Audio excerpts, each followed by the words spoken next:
So at Catalia Health, what we're delivering to patients is a care management program. So we don't actually sell a piece of hardware or software, we're selling a service where we help engage patients. Now today, the way that tends to be delivered to patients every day is either sending out a person to the patient's home or more commonly making phone calls. Now our interface is definitely unique. We give patients a cute little robot that sits on their kitchen counter or bedside table or coffee table. And there are particular reasons we use that interface. Now, if we look at technology in healthcare over the last few years or the last decade, what we've seen is a lot of apps that are delivered to patients, or maybe glowing or beeping devices in the home to try to offer reminders. Now, one of the things that we really start with at Catalia Health is understanding what are the challenges that patients actually have with sticking with therapy.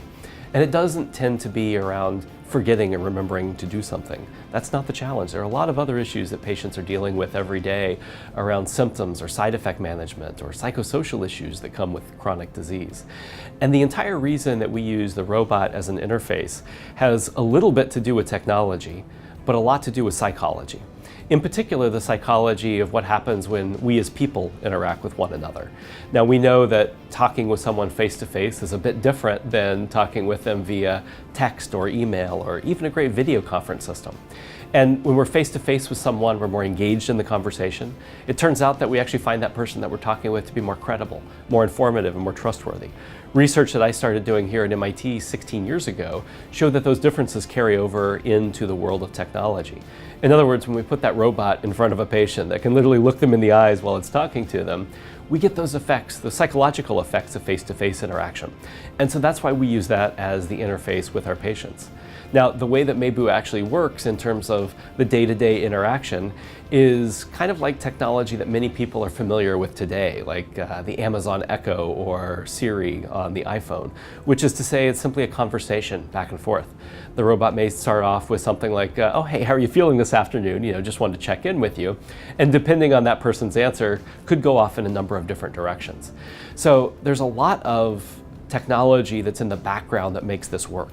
What's actually happening is we're using algorithms to generate a conversation on the fly that's really tailored to that patient at that point in time. So we're building up these models in the background, medically, psychologically, biographically about that patient, and we're using our AI algorithms to create a conversation for that patient right then, and to get data that we're reporting back to the doctor or the care manager nurse or the pharmacist. So while there's a lot of complexity going on in the background, the interface to the patient is as simple as a conversation. One of the things that I've focused on for the last 20 years is how do we build technology for an older population.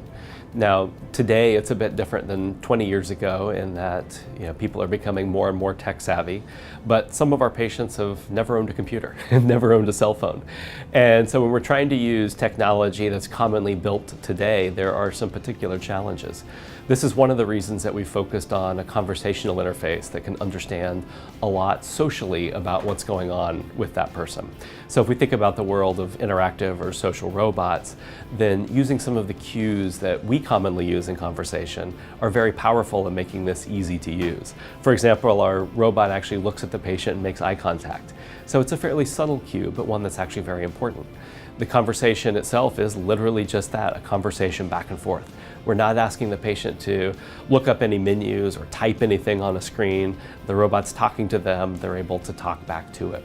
So over many years of putting this kind of technology in front of patients, we've continuously evolved and refined how it works, trying to make it as simple as possible and as easy to use and easy to understand for anyone as we can.